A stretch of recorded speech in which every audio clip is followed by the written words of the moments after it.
той. Мұсылман болғаны шын құрмет қой. Дәстүрін сақтаған, мәңгәрін сатпаған, қазағым жасай бер ұл сүндет той.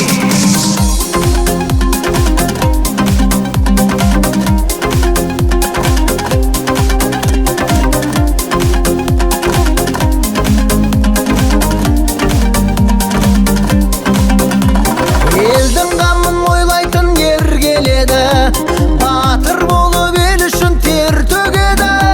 Мұсылман боп ат ұстар сүндеттелді, ақ батасын қол жайып ел береді.